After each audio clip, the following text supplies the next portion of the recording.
Avec moi sur ce plateau, Karim Yayaoui. Bonjour Karim. Bonjour. Reporter ici à la rédaction de France 24. Vous étiez en mission au Liban, vous en rentrez tout juste. Vous pourriez utiliser deux mots pour qualifier le Beyrouth de ces 15 derniers jours, le chaos et la paranoïa. C'est ce que vous avez constaté. C'est vrai, c'est deux mots qui résument assez bien la situation. On est arrivé au moment de cette affaire des beepers et de ces talkie-walkie qui ont coûté la vie à des Libanais, notamment des membres du Hezbollah, puisque c'était eux qui étaient essentiellement visés.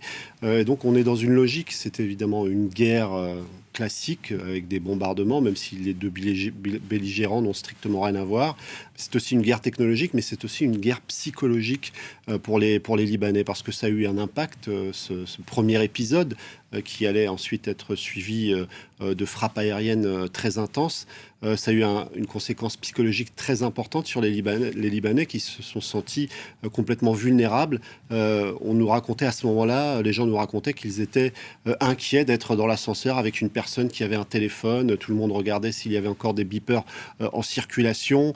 Et cette guerre psychologique, évidemment, elle est menée à dessein pour déstabiliser la population et pour déstabiliser le Hezbollah. Symboliquement, au moment où Hassan Nasrallah parle, au moment de cette affaire des beepers et des talkie-walkie, il y a deux avions de chasse israéliens qui franchissent le mur du son au-dessus de Beyrouth. Donc, c'est vraiment révélateur de cette volonté d'imprimer une atmosphère d'inquiétude et de peur pour la population libanaise.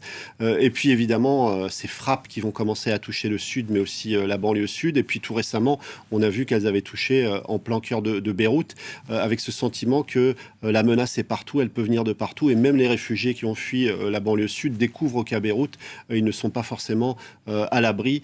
Et c'est ce sentiment de peur généralisée qui gagne énormément de terrain, et même dans les quartiers qui ont été jusqu'à présent épargnés, eh bien on sent ça suinter dans les esprits, dans les conversations.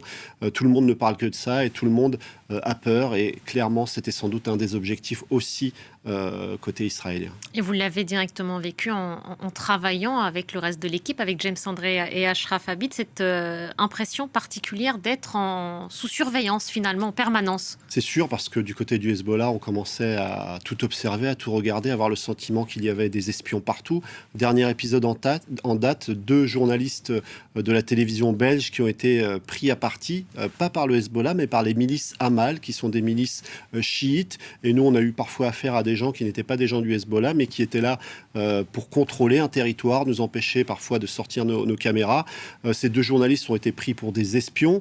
Lorsqu'on était sur place, il y avait évidemment cette inquiétude-là. On a même entendu dire des gens à propos de notre équipe, qui sont-ils, que viennent-ils faire dans ce quartier.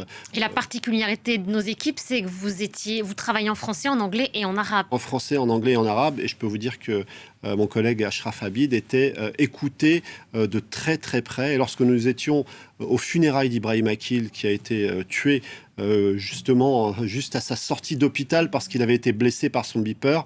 Il a été tué lors d'une réunion sans doute organisée à la hâte, parce que le Hezbollah n'était plus en capacité de communiquer véritablement, parce qu'on l'a oublié, mais avant l'affaire des beepers, les téléphones portables avaient été noyautés.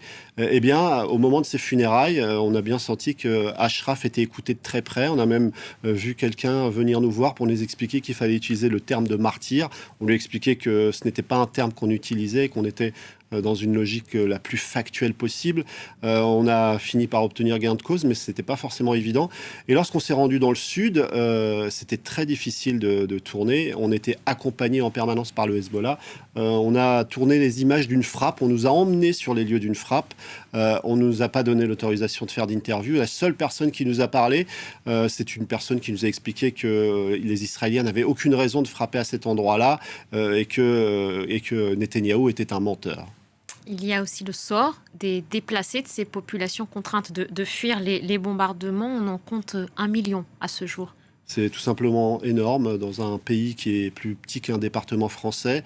1 million sur 5 millions et demi d'habitants, 1,2 million, dit-on maintenant, des gens qui ont fui le sud. Et puis il y a tous ceux qui n'avaient pas forcément la possibilité de le faire et qui se sont retrouvés, notamment du côté de Tyr où nous nous sommes rendus, mis à l'abri dans des écoles, en vivant dans des conditions extrêmement précaires, rudimentaires. Je vous propose d'écouter un père de famille qui a trouvé refuge dans cette école.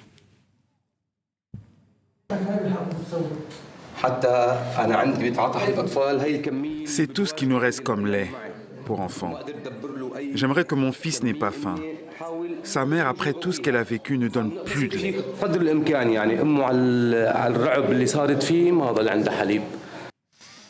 C'est justement que les familles étaient contraintes d'utiliser ce lait en poudre, s'il y en a, parce que l'allaitement est rendu complètement impossible vu ces circonstances. Le moment le plus marquant de cette mission pour vous et le reste de l'équipe, c'est la mort de Nasrallah. C'est la mort d'Hassan Nasrallah. La mort d'Hassan Nasrallah, on était en train de remonter du sud et on voit un panache de fumée s'élever au-dessus de Beyrouth. On venait de rencontrer des gens dans cette école et notamment des personnes qui avaient chevillé au corps le guide, le Seyyed d'Hassan Nasrallah. Je ne sais pas si on a le temps d'écouter très rapidement une femme qui nous explique à quel point il était important pour elle. On se sacrifie pour le Seyyed Nasrallah, notre maître, que Dieu le protège. Nos enfants, nos familles, nos hommes, on est tous prêts à se sacrifier pour toi, Seyyed Nasrallah. On est prêts à se sacrifier pour tes yeux, même pour tes chaussures. Voilà pour ces témoignages rapportés de mission. Merci beaucoup, Karim. Merci d'être repassé par le plateau pour nous raconter cette mission.